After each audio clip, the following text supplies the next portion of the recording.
রাষ্ট্রীয় পৃষ্ঠপোষকতায় দল গঠন করতে গিয়ে সরকার ও প্রশাসনের সহযোগিতা নেওয়া হলে জনগণ হতাশ হবে বলে মন্তব্য করেছেন বিএনপির ভারপ্রাপ্ত চেয়ারম্যান তারেক রহমান। তবে নতুন রাজনৈতিক দল গঠনকে বিএনপি স্বাগত জানায় বলেও উল্লেখ করেন তিনি। শনিবার ইঞ্জিনিয়ার্স ইনস্টিটিউশনে জাতীয় শিক্ষক দিবস উপলক্ষে এক আলোচনা সভায় ভার্চুয়ালি যুক্ত হয়ে তারেক রহমান বলেন, নির্বাচন নিয়ে বিতর্ক তৈরি মানে পরাজিত শক্তিকে সুযোগ করে দেয়া।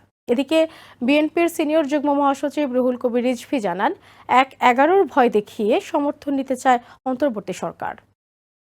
রাজধানীর ইঞ্জিনিয়ার্স ইনস্টিটিউশন মিলনায়তনে শিক্ষক সমাবেশ, আয়োজক শিক্ষক কর্মচারী ঐক্যজোট। এতে ভার্চুয়ালি যুক্ত হয়ে বিএনপির ভারপ্রাপ্ত চেয়ারম্যান তারেক রহমান শিক্ষা কমিশন গঠন সহ জাতি গঠনে শিক্ষকদের ভূমিকা তুলে ধরেন। তিনি বলেন, রাষ্ট্রীয় সহায়তা নিয়ে নতুন রাজনৈতিক দল গঠন করলে হতাশ হবে জনগণ। রাজনৈতিক দল গঠন করতে গিয়ে কেউ যদি রাষ্ট্রীয় কিংবা প্রশাসনিক সহায়তা নেন, সেটি জনগণকে হতাশ করবে। তার বক্তব্যে উঠে আসে সমন্বয়কদের সাথে বিএনপির তর্ক বিতর্কের বিষয়টিও। একই অনুষ্ঠানে বিএনপির স্থায়ী কমিটির সদস্য গয়েশ্বর চন্দ্র রায় বলেন, আন্দোলন করে নির্বাচন আদায় করতে চায় না বিএনপি।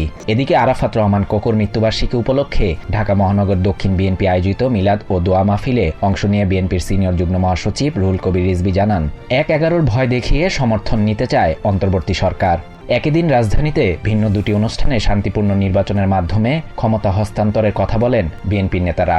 কাদের স্বার্থে নির্বাচন পেছানোর চেষ্টা হচ্ছে, জাতীয় প্রেস ক্লাবে এক আলোচনায় বিএনপির স্থায়ী কমিটির সদস্য খন্দকার মোশাররফ হোসেন এমন প্রশ্ন তুলে বলেন, দ্রুত নির্বাচনের দিকে যাওয়া উচিত সরকারের। Shahriar Shafat, TVN 24 news desk. New York থেকে সম্প্রচারিত টিভিএন 24 টেলিভিশন বিশ্বজুড়ে বাঙালির কণ্ঠস্বর।